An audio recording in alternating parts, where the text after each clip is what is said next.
कल्पना थांबून वृत्ती स्थिर झाली पाहिजे. एखादा मनुष्य तालुक्याच्या ठिकाणी गेला आणि त्याला तुम्ही कुठले असे विचारले तर तो आपल्या खेडेगावाचे नाव सांगेल. जिल्ह्याच्या ठिकाणी गेला तर तो आपल्या तालुक्याचे नाव सांगेल. इलाक्याच्या ठिकाणी गेला तर जिल्ह्याचे नाव सांगेल. तसेच दुसऱ्या प्रांतात गेला तर आपल्या इलाक्याचे नाव सांगेल आणि परदेशात गेला तर आपल्या देशाचे नाव सांगेल. म्हणजे मनुष्याच्या ठिकाणी जेवढी विशालता येईल तेवढे भेदभाव कमी होतात. तसे मनुष्य कोणत्या धर्माचा असला तरी सर्व धर्माचे मूळ एकच असल्यामुळे तो मुळाशी जो गेला त्याला सर्व धर्म सारखेच. पण एवढी विशाल दृष्टी येईपर्यंत जो ज्या धर्मात जन्माला आला त्या धर्माचे आचरण करणे हेच हिताचे असते. सुख मिळण्याच्या आपल्या सर्व कल्पना आज खोट्या ठरल्या आहेत. आपण प्रथम अशी कल्पना केली की श्रीमंतीमध्ये सुख आहे, त्याप्रमाणे रगड पैसा कमवला तरी आपल्याला सर्व सुख मिळाले नाही, तर आपली कल्पना खोटी होती असे म्हणायला काय हरकत आहे. एकच वस्तू एकाला सुखरूप वाटते तर दुसऱ्याला दुःखरूप वाटते. म्हणून ती वस्तू मुळात दोन्ही नाही, सुखरूप नाही किंवा दुःखरूपही नाही. जी वस्तू आज आपल्याला सुखाची वाटते ती उद्या तशी वाटेल असेही नाही.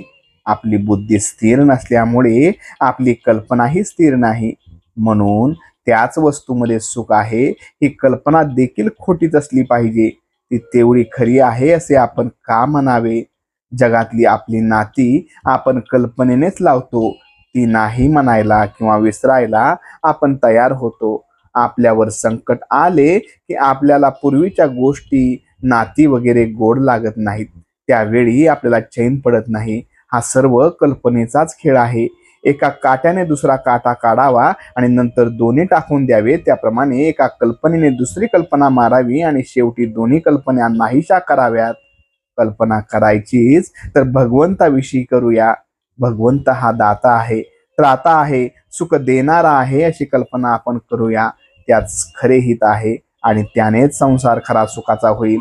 कल्पनेनेच खरे खोटे पण ही अनुभवता कळते. म्हणून अनुभवानंतर कल्पना थांबली पाहिजे. अशा रीतीने कल्पना थांबल्यावर आणि वृत्ती स्थिर झाल्यावर मला स्थिर वस्तूवर चिटकून ठेवली पाहिजे. भगवंत ही अशी एकच स्थिर वस्तू आहे. अमुक एक वस्तू मजपाशी आहे म्हणून मी सुखी आहे या वृत्तीमध्ये राम नसून काही नसताना वृत्तीचे समाधान टिकले पाहिजे आणि वृत्ती भगवंतापाशी स्थिर झाली पाहिजे. हेच परमार्थाचे खरे मर्म आहे.